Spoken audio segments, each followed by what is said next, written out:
하반기 우리 경제도 그리 밝지 않은 분위기입니다. 이런 가운데 정부가 하반기 경제정책 초점을 경기 반등과 민생 안정에 맞췄습니다. 역대 최대 규모의 무역금융을 공급하는 등 정부가 대책들을 쏟아냈는데요. 장영진 산업통상자원부 1차관 모시고 우리 경제와 산업의 방향 알아보겠습니다. 차관님 어서 오십시오. 안녕하세요. 네, 안녕하십니까? 예. 자, 지금 저희가 소개해드린 대로 하반기 경제 정책 이게 참 중요하고 이거 좀 집중적으로 좀 여쭤보게 될 텐데 경기 반등입니다. 우선 경기 반등을 하려면 일단 저희는 경제는 좀 어렵기 때문에 수치로 볼 수밖에 없어요. 수치는 조금 앞서 선행된 것들이 좀 반영되는 것이 있고 오늘 이제 바로 나온 뉴스를 좀 여쭤보면 무역 수지가 흑자로 전환됐습니다. 이게 한 15개월 정도 마이너스였죠. 자, 흑자로 된 건 좋은데. 분석을 어떻게 하느냐가 달라요. 어떤 사람은 일시적인 거다 이렇게 얘기를 하고요. 어떻게 전망하고 계세요? 무엇보다도 15개월 만에 그 흑자로 돌아선 건 굉장히 기쁜 소식이고요. 최근에 일본이 22개월 연속 무역 적자를 기록하고 있고 대만도 수출이 여전히 10% 이상 감소하는 상황에서 우리가 그나마 선방했다는 말씀을 드릴 수가 있고 하반기에도 원래 7, 8월에는 이제 휴가 등이 겹쳐서 조금 수출이 주춤합니다. 그렇지만 9월부터는 수출도 플러스로 늘어나고 그리고 무역 수지도 계속 흑자를 보일 것으로 예상되면서 하반기에는 우리 국민들의 삶이 조금 나아질 거라고 생각합니다. 나아질 것이다. 그동안 우리나라의 효자 산업으로 불려왔던 반도체 시장이 또 요즘에 업황이 나쁘다고 합니다. 이 반도체 시장 그리고 또 오늘 보니까 삼성전자 2분기 실적이 나왔는데 적자를 기록했더라고요. 어떻게 보셨어요? 적자는 아니죠. 하여튼 지금까지 우리 수출이 부진했던 가장 큰 원인이 반도체인데 지난 4월에 삼성전자 등 주요 업체들이 감산을 하면서 그 효과가 서서히 나타나고 있고 아까 발표된 삼성전자도 시장 기대치보다 한 3배 정도 높은 6천억 정도의 흑자를 보였습니다. 그래서 이제 3, 4분기부터는 이제 그 기업들의 그 재고도 좀 줄어들고 수요도 좀 늘어나면서 가격과 그 물량이 모두 반등하는 가운데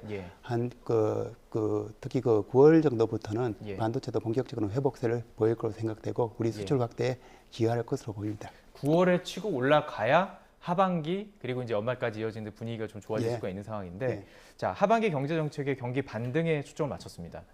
우리나라는요 수출 그러니까 현장에 계시기 때문에 수출이 정말 중요하다. 이걸 그냥 피부로 와닿지는 않습니다. 일반 국민이. 그러니까 쉽게 생각하면 이런 거죠.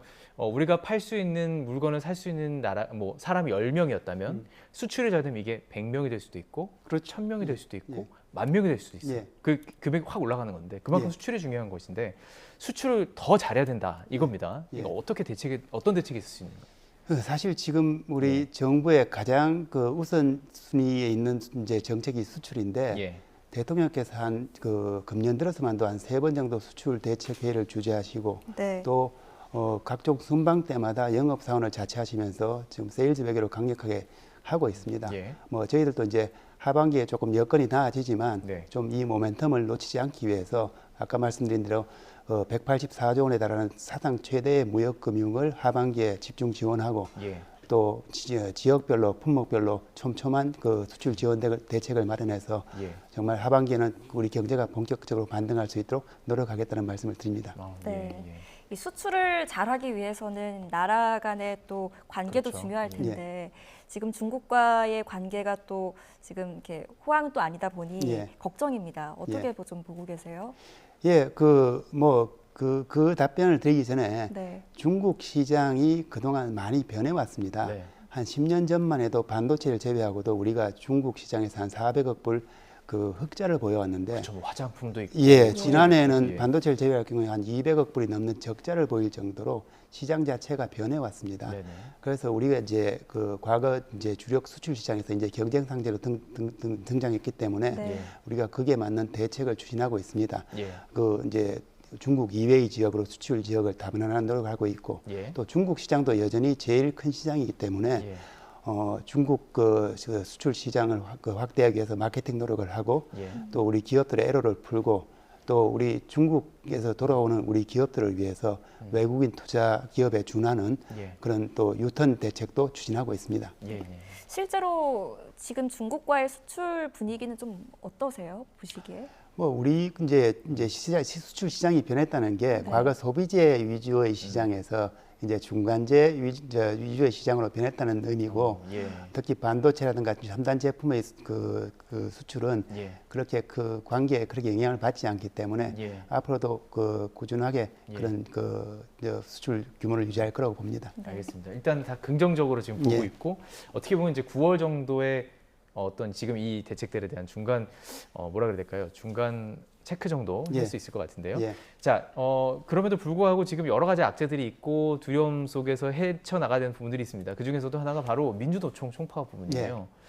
지금 대화하고 계십니까? 어떠세요? 뭐 여전히 저 관계부처에서 대화를 하고 있고요. 근데 저희들이 가장 큰 우려를 하는 거는 지난주 이제 이번 주 초부터 민주노총이 총파업을 했는데 그게 임금이라든가 그런 이슈가 아니라 주로 정치 이슈에 집중된 저희들이 보기엔 불법 파업이라는 점입니다.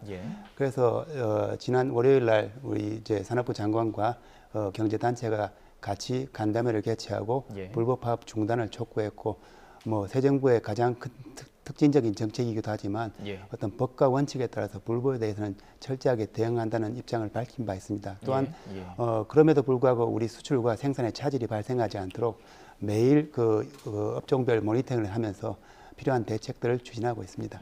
이렇게 문제를 해결하기 위해서는 투 트랙으로 가야 되잖아요. 뭐 원칙도 변하지 않지만 대화를 통해서 문제를 해결할 것도 분명히 있는데 계속 그 대화의 통로가 이어지고 있는가 이런 것도 궁금하거든요. 대화의 통로는 계속 이어지고 있고 저희들이 좀 특히 불법적인 정치적인 파업에 대해서는 조금 자제를 요청하고 있는 상황입니다. 알겠습니다. 자, 또 이 얘기를 해보겠습니다. 비상경제 민생회의 때 윤석열 대통령이 킬러 규제 얘기를 했습니다. 일단 킬러 규제가 뭡니까? 뭐 우리 이제 윤석열 정부의 가장 그 중점적인 아젠다 중에 하나가 규제 완화고 대폭적인 규제 완화를 통해서 많은 투자가 이루어졌습니다. 특히 삼성전자의 300조 원에 달하는 투자, 이거는 이제 삼성전자가 미국에 투자한 금액의 13배 정도 이르는 거고요. 또 기아차도 29년 만에 국내에서 완성 공장을 만든다고 이제 그 발표한 바 있습니다.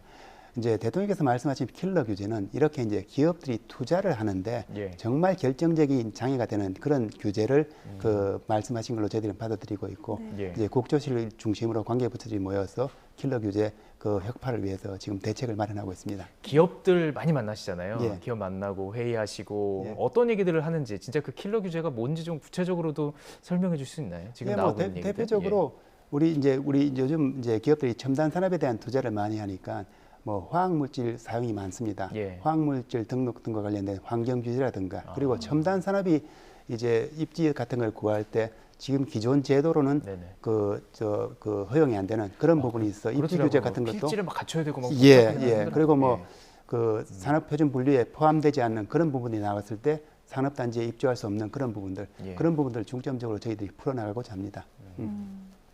지금 전 세계 각국에서 그 기업 뭐 성장시키려고 하는 분위기는 어떻습니까? 뭐 사실 금년 초에 미국에서 이제 사실은 신워싱턴 컨센서스를 발표한 것이 한 지난 30년 계속되었던 신자유주의가 사실은 그 종언을 고하고 이제 보호주의와 자국 우선주의가 그 이제 공식적으로 시작됐다고 봅니다. 그래서 뭐 저희들도 기본적으로 자유무역을 지향하지만은 우리 첨단 산업과 우리 핵심적인 소부장 같은 핵심적인 산업들을 그 유지하고 발전시키기 위해서 전 부처가 함께 노력하고 있다는 말씀을 드립니다. 소재, 부품, 장비 기업들이죠.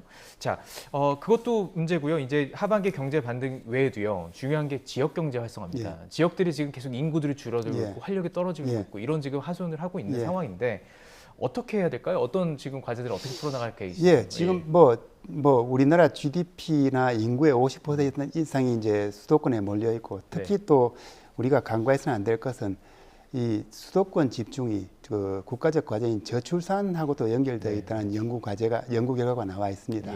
그래서 지금 우리 새 정부에서는 이제 7월 10일 날 지방시대위원회라는 전담 조직을 출범시키면서 지역 발전 지역 특화지구라든가 여러 가지 그 대책을 통해서 우리 정말 이제 특히 이제 의사결정 체제를 중앙 정부에서 지방 정부로 조금 바꿔나가는 그런 근본적인 계획을 통해서 지역 발전을 유도하고자 합니다.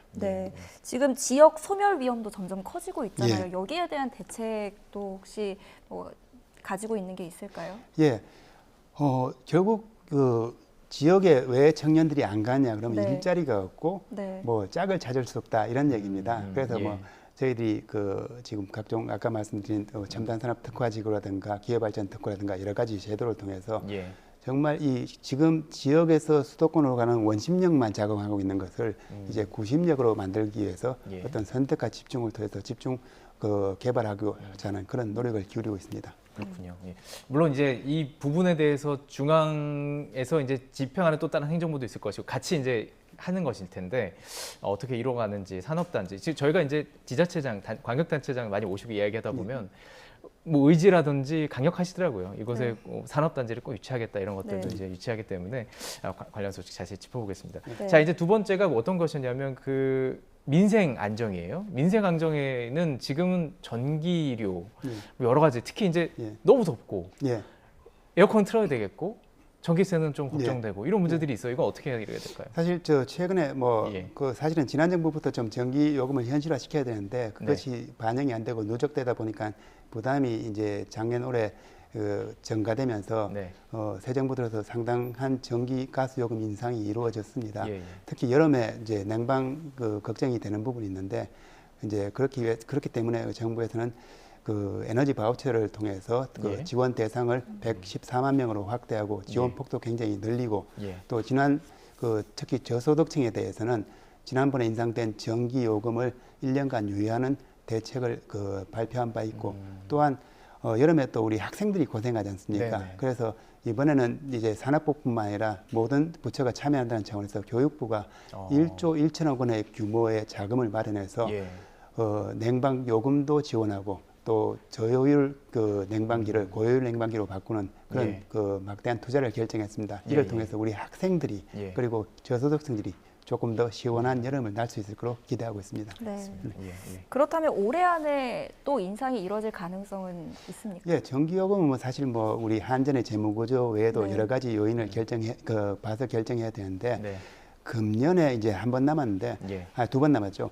이제 두 번 남았는데 금년에 인상이 이루어질지는 지금 뭐 말씀드리기는 어려울 것 같고 다만 지난 연말에 저희들이 발표한 것 같이 어떤 한전과 어떤 에너지 공기업의 누적 적자를 26년까지 단계적으로 에너지 요금을 인상해서 한다는 장기 계획을 발표한 바 있습니다.